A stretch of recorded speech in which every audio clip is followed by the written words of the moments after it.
Hello, and welcome to Hope News.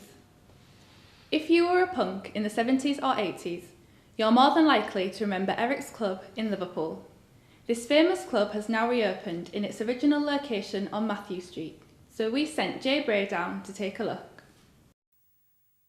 To evaluate Eric's place in the city's musical heritage, we came to the National Museum of Liverpool to speak with Curator Paul Gallagher.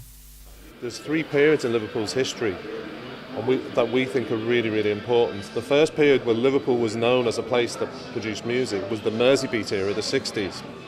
Then Liverpool went very fallow.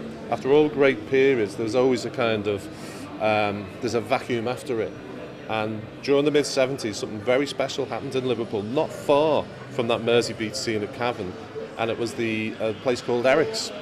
And we think of that as almost like the new Merseybeat, the second wave of Liverpool music. But this is a scene that produced people as varied as Frankie Goes to Hollywood, Echo and the Bunnymen, The Teardrop Explodes. Even bands like China Crisis and The Lars would feel some influence of what went on in Matthew Street in the late 70s. There was places in London, like the Marquee and the 101 Club, but the only place in our area, it was Eric's that put these bands on. I think the energy from where I was coming from, I mean, I was never an anarchist, but I just loved the energy. I'd pogo all night. We'd all try and bang our heads on the roof, jumping as high as we could, because it was just unbelievable.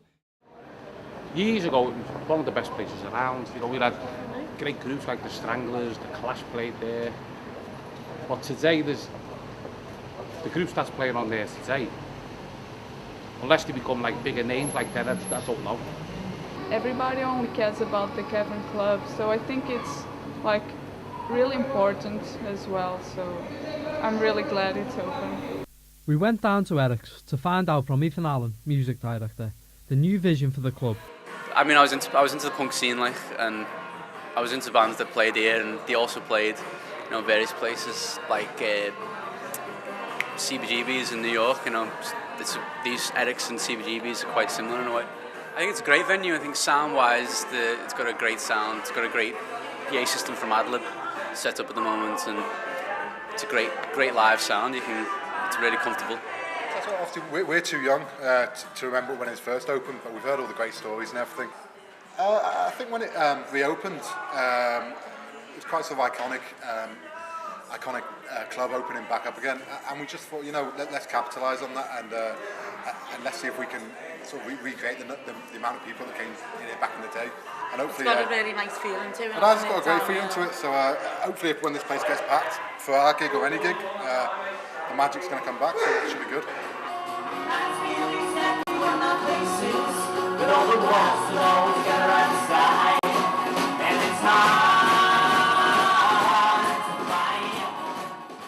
There'd be no point just using the name if it was somewhere else, because it wouldn't be that venue. This is the same space that was open for the 4 years in the 70s. So on that stage, there's been the Ramones, the Sex Pistols, U2. Virtually everybody who came out in that era, Susie and the Banshees, Blondie, they all played here. So this room has heritage. You can't move that heritage to somewhere else and then call it Eric's. It wouldn't be the same thing. And I think it was very, very important because this was integral to the Liverpool music scene. And it's been shut down now for so long. It was just used as cellars and warehouse space. And I think that was a crying shame for that to happen. So it's taken a year, but we've got it here now and it's a great looking venue. The mission statement for the venue is just to give a platform for new music. I think it's very, very important that you have a place where new musicians can go and play and build an audience. So, we open an open door policy, and our most important thing is we don't believe in the pay to play. So we don't force bands to sell tickets in order for them to have a gig. We'll put a band on because we believe that they should have a chance of playing, and it's up to us to promote it. The question remains, how successful will Eric's be? With the standard of acts being high and live music as popular as ever, only time will tell about whether Eric's will survive. Back to you in the studio.